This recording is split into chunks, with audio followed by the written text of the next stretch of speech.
మాక్ assembly పెడదాం, పిల్లలందరినీ educate చేద్దాం అనే ఒక సత్సంకల్పంతో రాష్ట్ర విద్యాశాఖ మంత్రి కూడా ఆయన గౌరవ నారా లోకేష్ గారు ఒక ప్రతిపాదన చేశారు. స్పీకర్ కూడా దానికి హర్షించారు.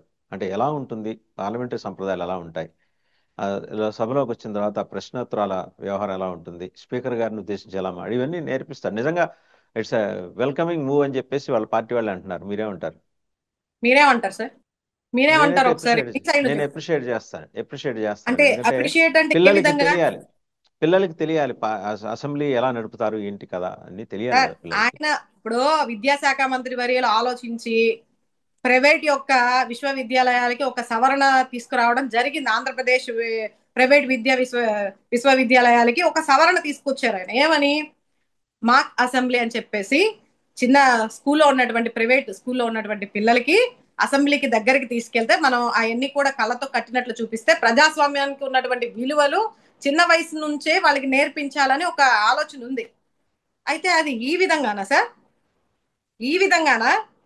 అసెంబ్లీలో ఏం జరుగుతుంది, నిన్న శాసన మండలిలో ఏం జరుగుతుంది, ఒక మహిళని ఏ విధంగా అవమానించాలి, వాళ్ళు అడిగిన ప్రశ్నలకి చెప్పకుండా డొంక తిరుడుగా ఎలా చెప్పాలి, అలాగే అసెంబ్లీకి డ్రింక్ చేసి రావాలా లేదంటే నోటుకొచ్చినట్టు ప్రజాప్రతినిధుల్ని ఏ విధంగా వ్యక్తిత్వ హననం చేసి ఏ విధంగా నవ్వుకోవాలి, లేని వ్యక్తుల గురించి మాట్లాడి ఒక ప్రాథమిక హక్కును కూడా కాలరాస్తా లేని వ్యక్తుల గురించి కామెంట్ చేసుకొని ఒక పైశాచికమైనటువంటి ఆనందాన్ని ఏ విధంగా పొందాలి, ఇవన్నీ కూడా పిల్లల్ని తీసుకొచ్చి ఒక మాక్ అసెంబ్లీలో కూర్చోబెట్టి పిల్లలకి ఇవన్నీ కూడా కళ్ళకు కట్టినట్లు చూపిస్తారా సార్?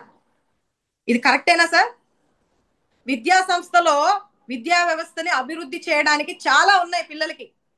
గతంలో జగన్మోహన్ రెడ్డి గారు తీసుకొచ్చినట్టు డిజిటల్ క్లాసెస్ కానీ, ఐబీ సిలబస్ కానీ, ఇలాంటి వాటి గురించి మాట్లాడండి.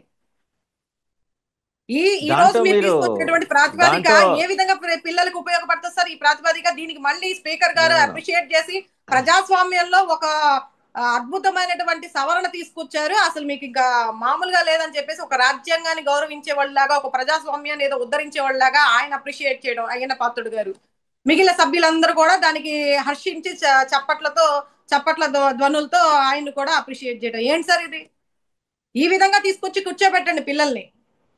మనము తర్వాత వాళ్ళు కూడా ఆ విధంగానే నేర్చుకొని ఈ సభ్య సమాజానికి ఒక మెసేజ్ ఇవ్వచ్చు, ఎవరిని ఎలా అవమానించాలి ఏంటి అనేది.